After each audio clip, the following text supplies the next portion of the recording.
All right, man. Dan Campbell says that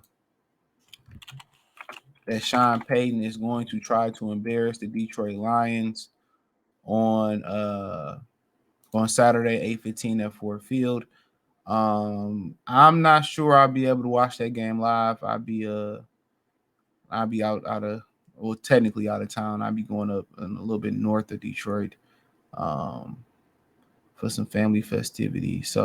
Um, so So Dan Campbell was saying that Sean Payton is going to try to embarrass the Lions from Detroit, which I wouldn't be surprised.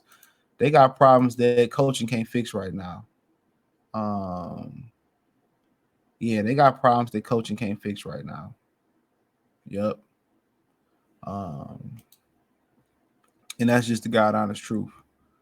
But Lions head coach seemingly amidst anxiety of facing Broncos head coach Dan Campbell. A titanic battle between mentor and pupil is poised to pop off in the Motor City this weekend.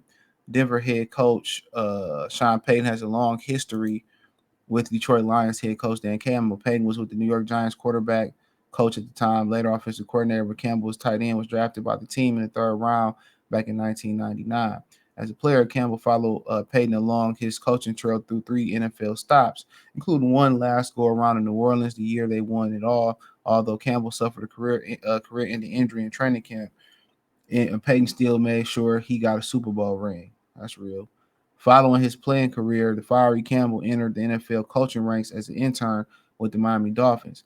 Payton hired him as head coach and assistant head coach in New Orleans, where he served for 5 years. That was the job that springboarded Campbell to NFL head coaching ranks, helping him land a Detroit job. Now, I always tell you guys, this is why on your way up, you got to be nice to people.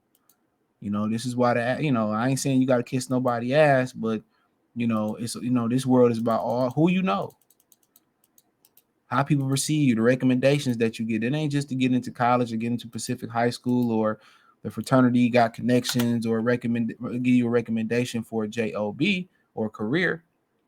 You know what I'm saying? Um, you know, it's vital. This is this corporate America, this business America. 'Cause I speak about international business. I can't really speak on that, but it's all about who you know and who like you. You can do the job hella good, and they still will go with somebody who don't do the job half as well. You know, but people that like people that stern and don't give a hell that people like them. Usually, people that tends to hire them are the bosses directly, the people who oversee the company. But people that's under them that hire the people they tend not to hire people like that unless it's a big need. But following his playing career, okay, I read that one. With the Broncos set to travel to take on the Lions at Ford Field this coming Saturday on the primetime game, a mentor versus pupil storyline are rich. Campbell explained what it means to face Payton as an opponent this week, perhaps even expressing a little bit of anxiety about intentions of Denver's head coach. Sean Payton already running he in his head. Quote, I mean, we better be on our stuff because he's going to come here and try to embarrass us, Campbell said on Tuesday. That's what it means. So that's our motivation. That's my motivation. And it's about winning, man. All we got to do is find a way to win. We're going to have to be our best, and we will be at our best. Well, I don't believe it. Y'all ain't been at y'all best in quite some time, buddy. Payton calls Campbell a close friend, but amongst the Brotherhood NFL coaches, the level of competitive exceedingly high, and it's off the charts. It's possible that Campbell is being hyperbolic, hoping that to energize his troops for the Payton and Broncos, but it's also entirely plausible that Payton is indeed looking to send a message to his former grasshopper. Quote, he's a close friend. He's a fantastic coach and someone I've always enjoyed working with, Payton said Campbell on Monday. At 1-5, we just pointed to similar situations a year ago. In other words, they were a team who was 1-6, was able to flip the scripts. That's what was really it. So for the most part, they coming. He said, you just keep putting in the work. You don't overreact. It may appear to be you just go by the facts, Campbell said, a slumping team. What is the issue? What is the problem? Is it turnovers? Is it fundamentals? Is it the first step? Are we not getting the ball fast enough? And you go back and look at anything that hurts us, it's your own issues, and it's a little thing that comes from day one. He says, honestly, the teams that are winning consistently. Win are the ones that do a little things right. Campbell said, quote, the fundamentals, they take care of the football. They get takeaways. Those are the most consistent teams playing clean football. And it's really as simple as that. Doesn't mean it's easy, but it is that simple, and it's all in our hands. Um, it's all in our control. That's the great thing about it. So obviously, the Broncos are poised to be an appointment television, as evidenced by NFL's decision to flex the primetime game Sunday to Saturday night, 6:15 NFL Network, and it's probably going to be on some local stations in Denver and Detroit. So at the end of the day, yeah, he knows his mentor. He knows what he about. He know what the deal is. So, um, luckily we ain't got to go up to Denver. It's cold. It's snowing up there. You know, so it's cold. It's snowing up there. Um, so you know, but but I just feel that you know, they he's talking about they need to fix their mistakes. Um, you know,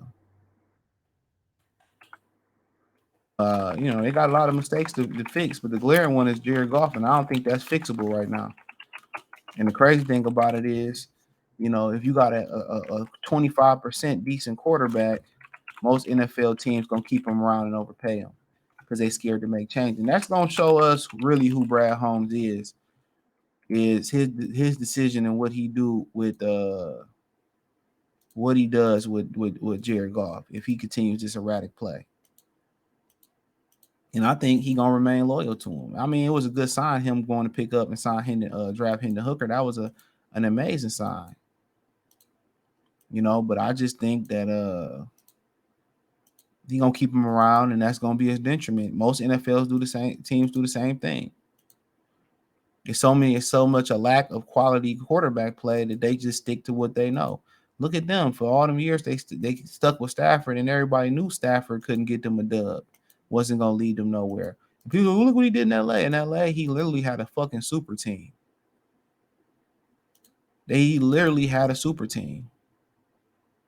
If he didn't win with that team, and he still led the NFL in interceptions. So let's not play dumb. So let's not play dumb. But hey, man, it is what it is. He knew what he signed up for. He knew what Sean Payton coming to do. Let's see if they can brace for impact and then, give a blow right back. Pause. But hey, check out Detroit Lions Talk playlist. Thumbs up the video, share the video, subscribe to the channel. Next subscribe button is the bell icon button. Hit all notifications, increase your chance, get notifications. We go live or drop video financially. Want to support the channel? Cash App $ CJ Good 313. Venmo CJ Good 313. PayPal link in the description. Appreciate the love, support. Let me know what you girls and guys think in the comment section. Peace.